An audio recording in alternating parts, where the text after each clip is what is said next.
Good morning. Thank you all for being here. This is a press availability having to do with the killing of Alhassan Barry. That's A-L-H-A-S-S-A-N-E. One word. A-L-H-A-S-S-A-N-E is the first name. Barry, B-A-R-R-Y. This is the off-duty police officer who was shot to death outside of a speakeasy in Philadelphia, speakeasy by the name of Nipsey's. And there we are going to update the media in a few respects. First of all, I have met with the family of off-duty police officer Barry, multiple members of the family. We spoke at length. This, of course, is what we do. In the last almost 10 years, I've met with probably a few hundred families of people who have been killed in gun violence or killed in some other way. And the purpose of those meetings is multifold, but part of it is to gain any information that they want to share with us. A lot of it is to share with them whatever information we can and to explain to them the process. It's a process that can be very mysterious to people who are not in it.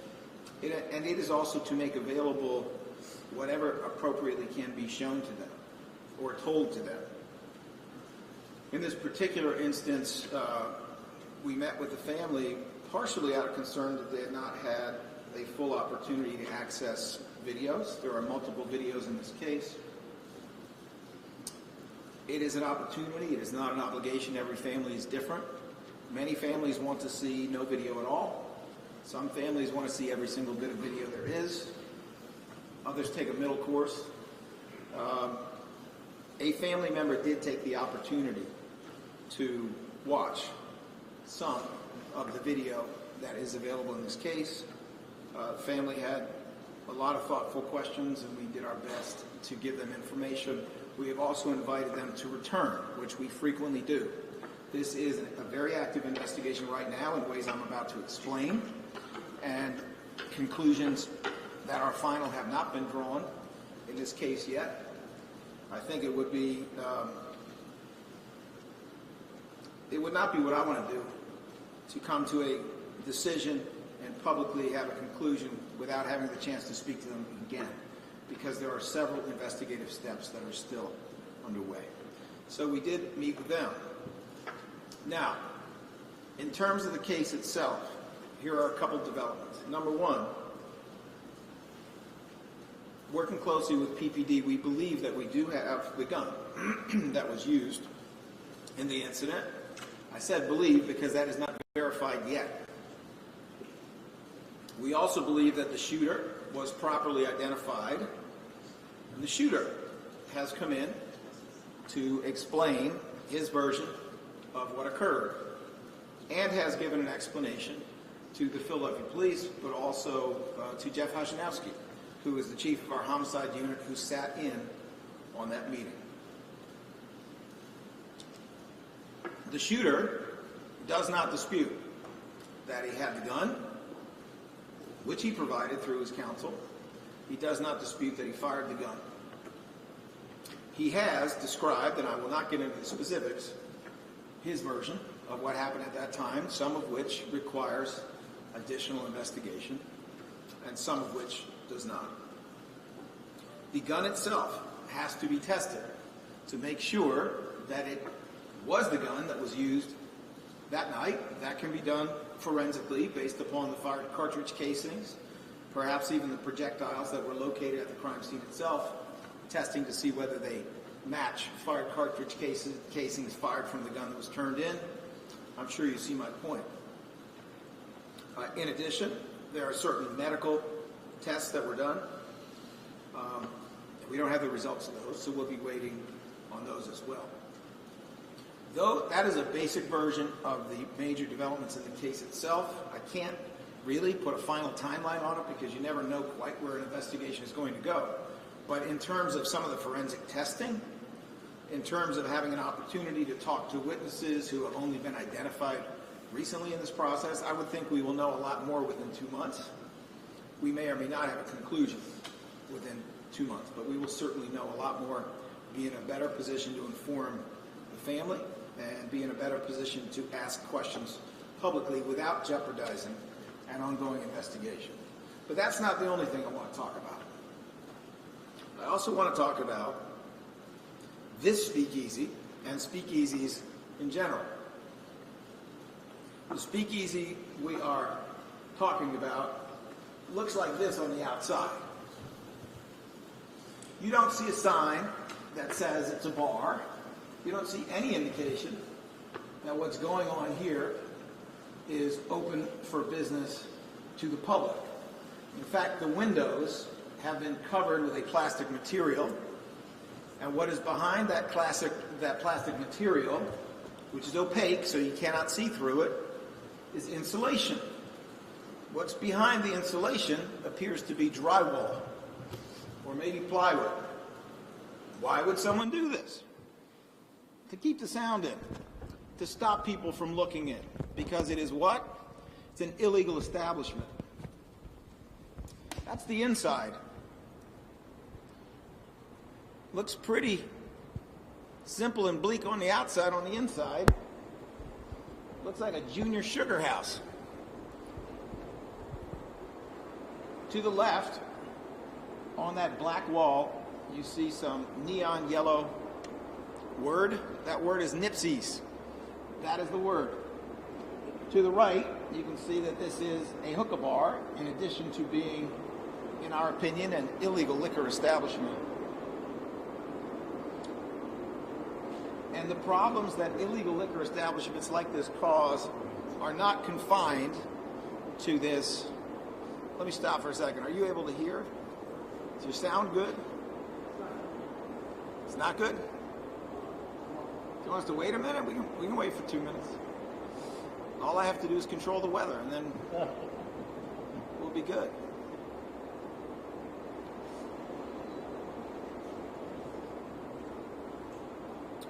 Well, all right. I'll tell you what. I will keep going, but I'm happy to go back and do it over again once the rain lets up if there's some sound issues that you find. So at any rate, this is a photograph that was taken after the killing, when the place was empty. You can see that it's a hookah bar. We believe it's also an illegal liquor establishment. The owner will have an opportunity to explain why this speakeasy should not be shut down. Why? Because we have filed papers seeking to shut it down. And there will be a hearing in court on the 2nd of September, courtroom 275, City Hall. At City Hall, where they can surprise us all by showing some indication of legality, but everybody knows a bar ain't supposed to be open past 2, and this shooting occurred when the bar was open, and it was more like 3 or 4 in the morning when it occurred. So I think we know what we're talking about here. We're talking about something that is bad for the neighborhood, that can attract violent activity and also attract people who are not going to help the neighborhood, who may be, on some occasions, engaging in illegal activity, just like the bar itself is. What you're seeing now is a still from a video. That camera is inside the establishment. It's inside of Nipsey's. There's actually more than one camera in there, but this is a camera that is located toward the back of the establishment, really more like the middle of the establishment. The establishment is probably at least twice as big as what you see here, because half of it is behind where this camera is located. You can see it was pretty busy. This is video that was taken shortly before the shooting. We're not going to show the video today, but I just want you to get a sense. As you look at how decorated the interior of this speakeasy is, knowing that decoration ain't free, neither is carpentry, people are making money here.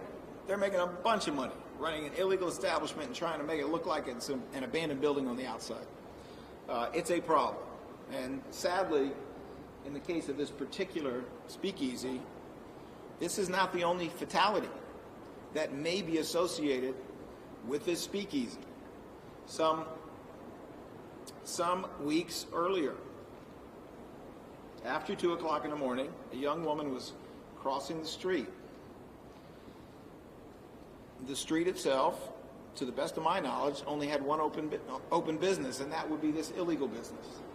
So there is reason to infer she was crossing to go to this place when she was struck by a hit-and-run driver and was killed near this establishment, about a block away. When I actually went up to see the crime scene very shortly after the shooting occurred, at the corner was a telephone pole surrounded by teddy bears and flowers. It was not there for this. It was there for her death in that hit-and-run situation. So we're going to shut this place down. We're going to make every effort to shut this place down. And I hope this will serve as notice to other speakeasies in the city. Ain't going to be so easy. Might be speak hard. You need to shut down, or we will shut you down. This is illegal activity, and we are here to shut it down.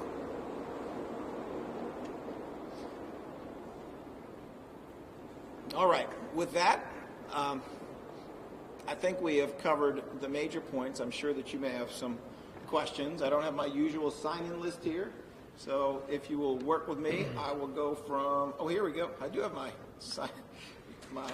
list. We will go through this. If I miss anybody, please let me know. I'll make sure that everybody gets to ask questions. Channel 3 CBS, Ryan Hughes. You said you've been in contact with people there of the speakeasy. Are they cooperating with you ahead of that hearing that's coming up in September? I have not been in contact with the owner of the speakeasy. We are pursuing them legally to shut them down. But I have not had a conversation with the owner of the speakeasy. And that's kind of understandable because obviously the owner appears to be engaged in very illegal activity. So, you know, I mean, I'm happy to take his call, but I think it's unlikely. And just to clarify, the woman you mentioned hit by the hit-and-run driver, do you believe that she was heading over to the speakeasy? There is an inference that she was. She did not live on that block, to our knowledge. And I have been on that block. It appears that there were no other businesses open. So we don't know with certainty, but we have reason to think that this speakeasy, like many others, attracts people at very, very late hours. And these are not well-run establishments. They are not safe. They do not conduct themselves well. Sometimes terrible, tragic things can happen. All right, let me see. Brianna Gallagher, Channel 6 ABC. Hi.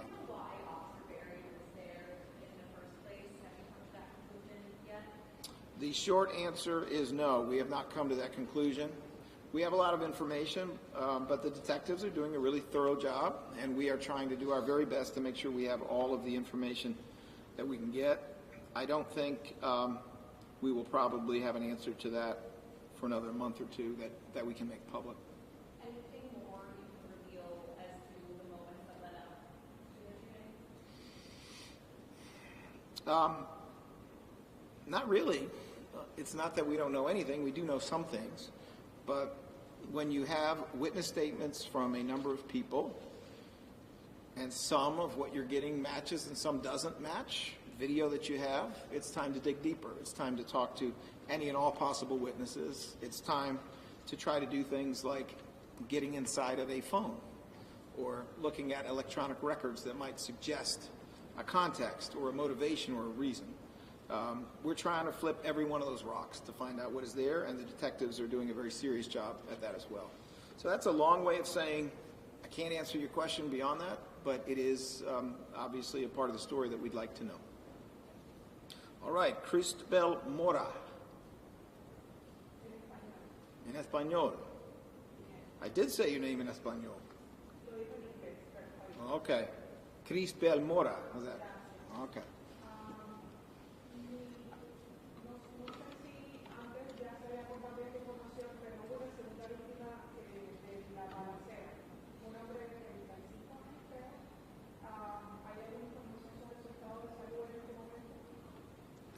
La pregunta tiene que ver con un dicho segundo víctima. Lo que sabemos es que hay dos personas que sufrieron heridas a causa de balas en el curso del evento y sabemos que los tres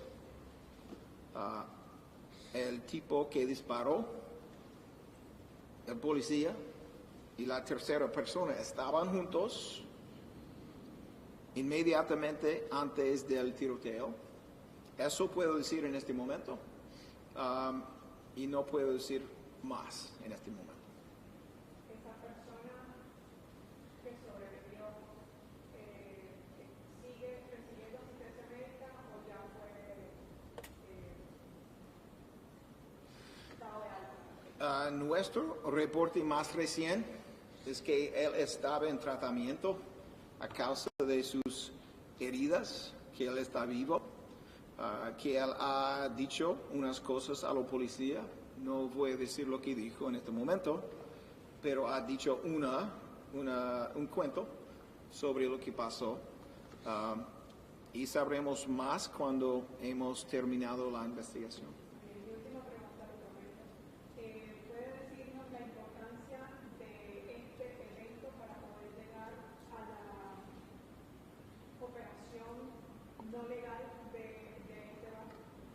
Es importantísimo que terminemos con estos dichos speakeasy, porque hay violencia, hay peligro, hay problemas en cuanto a los vecinos que están por ahí, y por eso tenemos que seguir empujando en contra de estos negocios ilegales. Okay, thank you. Brian Sheehan, 10 NBC. Is the shooter claiming self-defense? That is an excellent question that I cannot answer at this time.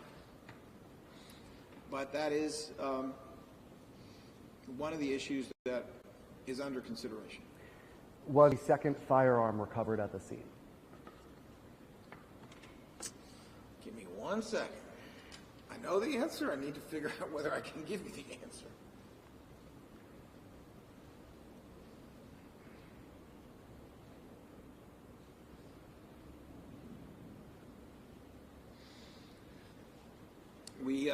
We cannot comment on that at this time. We will be able to answer it later.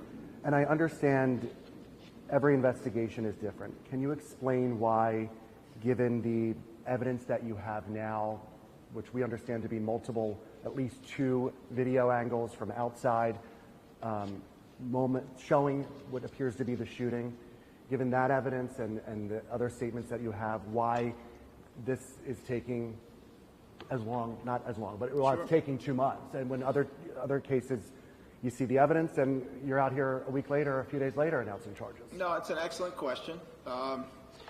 And I will do my best to explain it. Number one, yes, there is video. Number two, it's not exactly Hollywood video.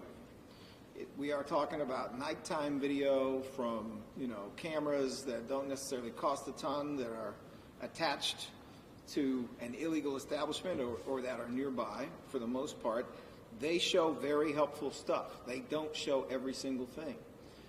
It is also the case that this is an event that when it developed, the activity moved from one camera to another, and part of what one would like to see was obscured by a sign that is depicted in those videos. So not only do we not have super high definition, do we not have great lighting, I hope the people doing camera work here appreciate this, but we also have multiple cameras and gaps in between the cameras, and then we have portions that are obscured simply by the placement of a sign. There are witnesses who either do or may have information. Some of them have not been forthcoming yet, and it takes time. It takes effort to persuade people that they should talk about things that happen, especially things that may have happened at an illegal liquor establishment. It's not always something people are too excited to talk about. So there's that, and then there is the reality that in order to get forensic testing, oh, that's true too. Okay. Thank you for that. Then you have to look at things like the gun. A gun has been turned in. It has to be tested forensically to make sure it's the right gun. That takes a little bit of time. It's not going to take forever, but it may take a couple of weeks. There were physical medical tests that were done, and they have been sent out. We don't have the results back from certain aspects of those physical medical tests. So this is one of those cases where if, you know, if we had perfect video, perhaps we would have been able to make a decision more quickly. If we had a whole bunch of witnesses who were very forthcoming, perhaps we would have been able to make a determination more quickly. But we don't have those things, and we don't want to get it wrong. We want to get it right. So we are taking our time with that. You should also know that the Philadelphia Police obviously operates in a collaborative way, but independently. They have not drawn their own conclusion yet. They have not presented us with their conclusion for our consideration or their recommendations that there be no charges or that there be certain charges. We do have the charging authority, but I can't think of any case where we have simply gone ahead without trying to get their recommendation before we would do that. And then if you would just entertain one question on the speakeasy. There have been multiple violations over the years that we found through L&I. You know, when we spoke to the Philadelphia Police Department, they said there are things that you can look back on now as the city and say, you know, could anything have been done prior to this event on August 16th? Neighbors complained about it. They said this was an issue, a nuisance, every single weekend. What questions do you have, or what, looking back now retrospectively, about how we got here at this location? Well, you know, questions for the city as to its process, which is really more licensing and inspection process, or for the Liquor Control Board's processes, which we also don't control. I think the fairest thing is just to refer those questions to them. But, you know, I can tell you that we were doing outreach in the community after the hit and run killing occurred there. And there were neighbors talking about a speakeasy, and they were concerned about it. They didn't have a specific location to convey to us. It was a very general sense. We actually did not know that the speakeasy to which they were referring was this one until after this killing occurred. So I don't want to make it sound like it's super easy for the city to bring speakeasies under control. They have been in the city for a long time, and they've done damage in the city for a long time. But obviously, I think we can all look at this and we can say we genuinely wish that this speakeasy had been shut down earlier, and this office will do whatever it can to get it shut down now. All right, Mr. Pileggi. Oh, I'm sorry, Joanne. Joanne, I'm sorry. Yeah. I thought it said John. No, Joanne. My apologies. My question was about speakeasies. Obviously, the nature of the business is to fly under the radar. Is there any indication how many of them are operating in the city at this point? And it's like a game of whack-a-mole. You shut one down, another one opens up. So just because this incident happened here, I don't know. I mean, Well, I mean, look, I will. First of all, I owe you an apology because I messed up your name. Second, I will give you the most useless answer, but the truest answer I can. There's a lot. You know, it is not uncommon that we. quantify a lot. What do you mean? I can't give you an exact number. If I could, we'd be trying to shut them all down. But I can tell you that frequently in the course of doing gun violence cases, robbery cases, frequently we see these scenarios where there's some unlicensed hookah bar or there is a speakeasy. And it happens to be happening right outside of the speakeasy or in the speakeasy. Simply from that very unscientific perspective, I can tell you there's a lot, but I can't tell you exactly how many. It could be that L&I or the Liquor Control Board has a better answer, but I don't have their answer. From what you know, do they have armed guards out there who have people down before they go in the speakeasy, or is everybody allowed to carry in the speakeasy? A lot of the bars don't let you bring, they want to make sure that nothing's going to happen inside their legal bar. What about the speakeasy? What do you know? My limited information is that they are usually highly unprofessional in all respects. That is what I have seen with the cases that come across my desk. I mean, look, there are legitimate bars operating that don't have security acting right. We've also had to prosecute a killing by a security officer outside of a legitimate bar. I'm not here to say it's all one-sided, but I have not seen indications that these speakeasies are operating in a way that I would consider remotely safe. I think they are a real problem for neighbors. I think they're a real problem in terms of gun violence.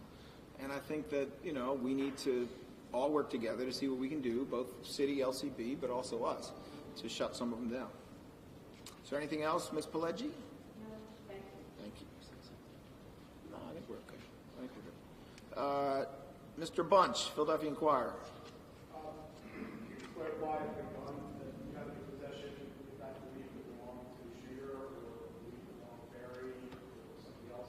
The gun that I was referring to is believed to belong to the shooter. It was presented via the shooter's lawyer, and the indication was that that was the gun that he had at the location at the time. And then just earlier you were talking about that video and you said a sign obscures what we would have liked to see. Can you elaborate on what exactly about that interaction you would have liked to see that's blocked off? I can give you a general sense. It is a part of the confrontation that occurs immediately before shots are fired.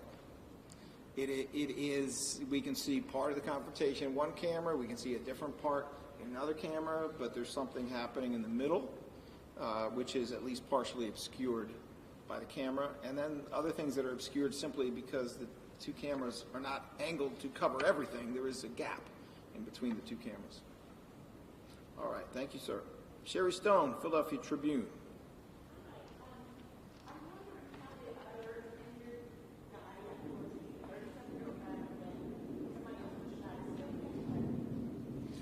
The most recent indication we had is a little confusing. He has undergone significant medical treatment in hospital.